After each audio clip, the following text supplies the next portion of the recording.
we got to talk about the women's class because I do have Yes. a sleeper out there. So Yeah. When you look at well, what direction do you want to go with the women's side of things? Sophie Phelps, do you know who she is? No. Oh, okay. So I grew up with her dad, Bill Okay. Phelps.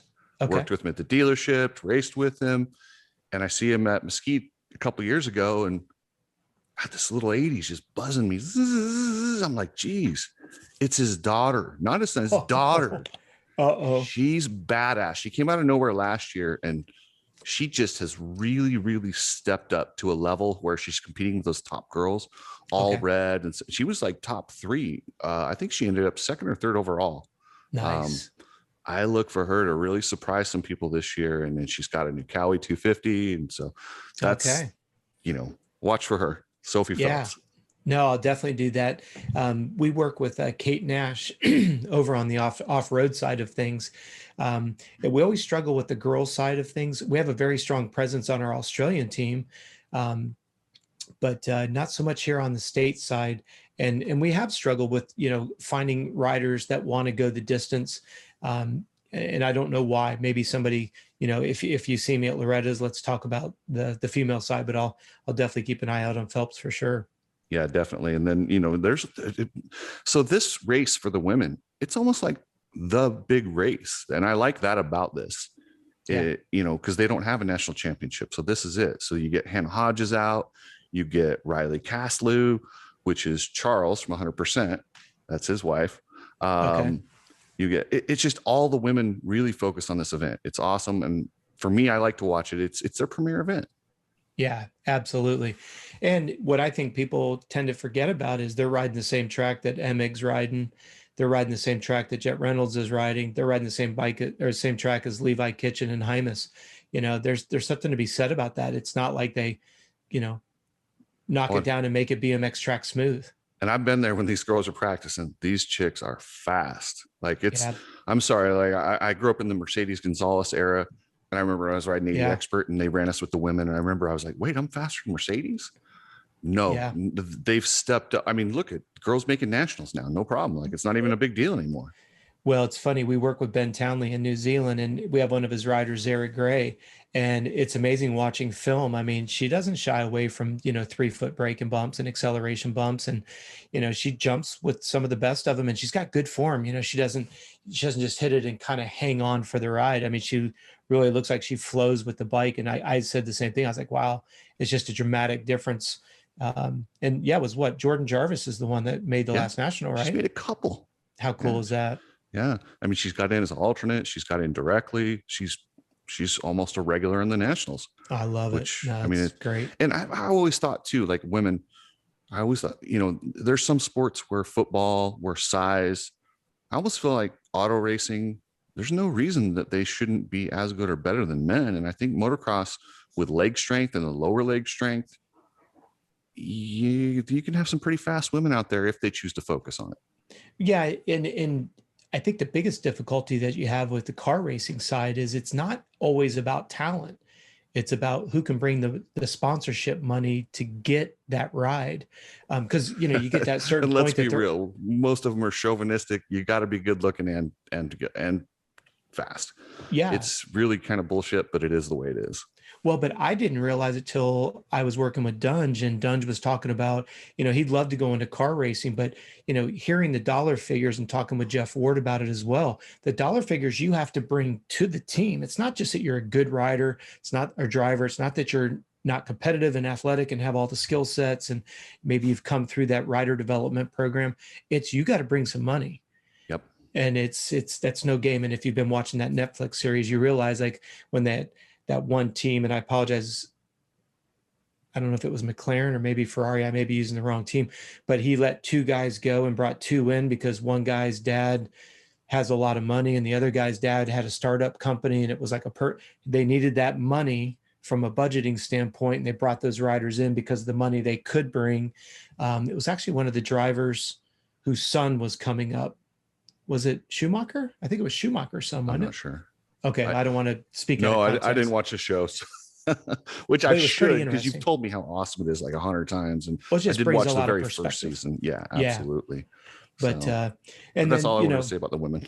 yep, no, it's all good. And then when you start looking at these other classes, I'm just so thankful. We have so many riders that did qualify.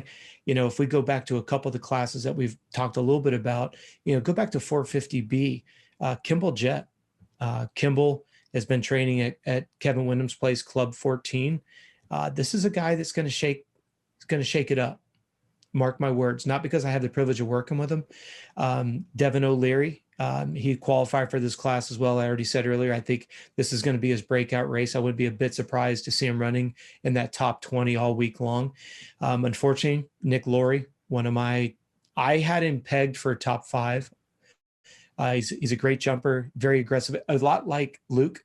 Has an incredible disposition, does not get panicked, does not get intimidated.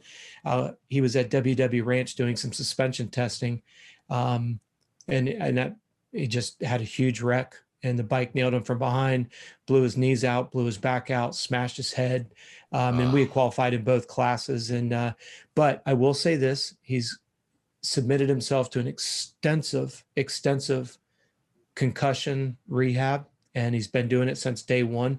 It's encouraging to talk to him. I'm actually getting educated on some of the modalities that they're using. Very cool to see. And in fact, we'll even do a show on that because I know you're very big on mental health yourself.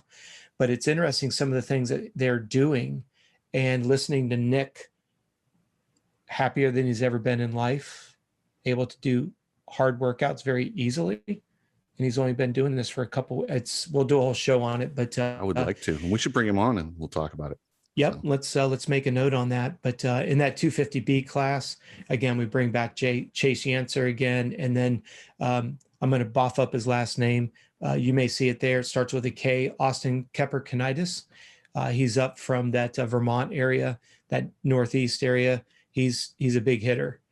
He's a guy that I've been watching, very, very consistent. He actually races a lot with Devin O'Leary, who's my rider. And I just asked Devin, I said, what do you think? He goes, he's legit, So 450B class is going to be a fun one to watch.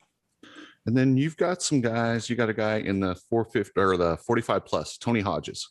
Yes. Now we've talked about this and we don't agree on, I believe it's no problem that the older guys race in this, or the ex-pros race in this. Yeah. But you don't feel the same way. How does Tony feel about it? They just don't think it's fair. And it's funny because Tony is not the kind of guy that thinks everybody should, life isn't fair. Like he just says, and I know we've had a good conversation about it. It's just, once you race pro, you have a perspective that you just can't take away. I do a lot of triathlons, and it never ceases to amaze me. I'll be sitting on the water's edge and you'll have a fat guy sitting there, and the gun goes off and he freaking walks you like a dog. And then you find out he was an all-American swimmer that just put on 50 pounds, but you're never going to beat the dude. You know what I mean? It's just the way it is. Fortunately, we have 3 different disciplines, so I can run them down eventually on the bike and on the run. But that's the problem that I have. And like I said in previous shows, my brother's an ex-baseball player, and all of a sudden he's going to show up and do a pickup game on Saturday. He's going to kill me. I mean, I'm not going to be able to hit any ball he throws. If I'm playing catch, like I told you, he's going to throw a knuckleball and hit me right in the balls. It's no fun. But I don't know. I mean, you look at this senior 45 plus, and I know you and I have talked about it as well.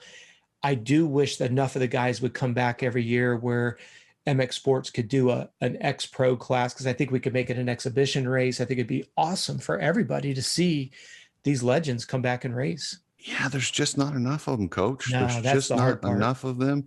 And then you get the younger guys, the Brandon Shearer versus Jeff Emig, who's over 50. Like, that's not fair.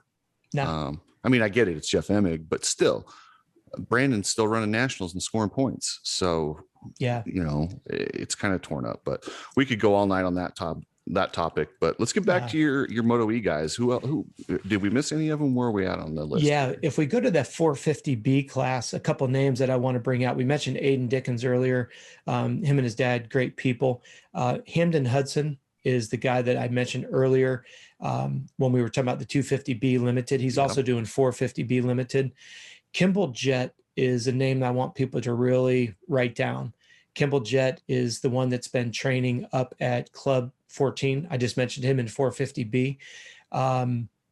There's nobody at that facility that could even touch him. and that says a lot. They had quite a few people that were training with Kevin leading into Loretta's. Keep an eye open for Kimball Jett. I honestly think when I'm looking at my own riders, I thought if there was anybody that was going to challenge my Nick Laurie, it was going to be Kimball. That's how promising he looks. And then again in this class, you've got the same thing. You have Cooper Kanitis. I know I'm saying that wrong. I apologize. And we're back to Jaden and James Clough. Those guys are gonna be tough. They're good starters. They're from the Minnesota area. They ride at SSR, but that the 450B is going to be a very, very difficult class for sure.